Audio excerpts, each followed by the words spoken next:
Hello, LMS.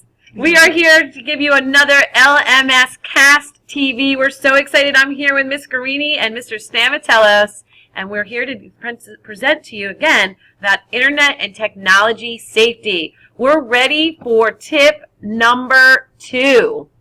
So tip number 2 is, if applicable, create an Internet safety contract that speaks to acceptable usage and reporting. So we're going to give you an example of what that looks like. As we told you last time, from Common Sense, they put out some great information, and this is a sample contract. Mr. Evans, tell us, what do you think about this contract? I mean, one of the easiest things that you can do as a parent with this situation is lay out some guidelines. When it's on paper, it's there. And when you look at this general contract here, there are 3 general categories: to stay safe, think first, and stay balanced. And as you kind of click through and look at this, they just really give you some solid tips and advice for what you can do as a family to stay safe.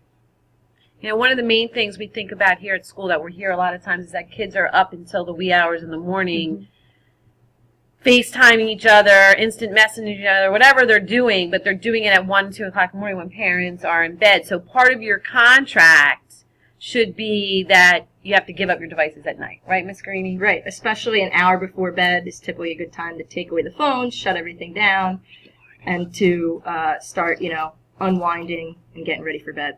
Very important. Yeah, so this is just a great one to use to start with. Hopefully you have one at home. So tip number 3, discuss with your child the consequences of cyberbullying, sexting, and posting other people's content which could include legal ramifications. Who wants to go at this one a little bit?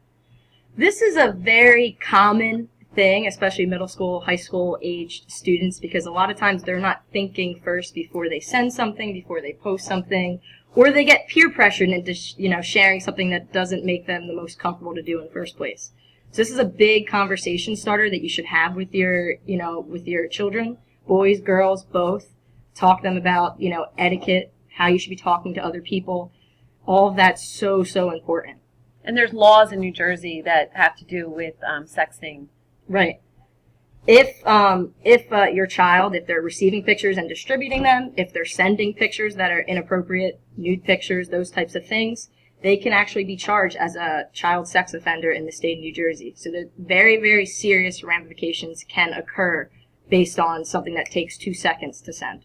And a lot of times people think, because they're using Snapchat, that it's a quick thing, that they're just going to show it, it's going to go away, and it's not going to be permanent. Stay around forever. And they realize it is public and permanent, and it just takes that one hit of send, and then you're done.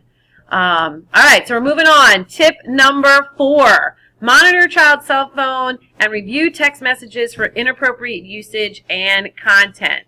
Yeah, this is one of the things that in our first video we kind of mentioned, that you guys need, as a family, need to be on the same page. You are not trying to find something wrong. As long as they know that their things are going to be looked at, then it's kind of a team effort here. And I think it's something that you need to be clear with your child about, that you're not simply trying to find something wrong to get them in trouble. You are there to really try and keep them safe, because unfortunately that's something that we really need to do.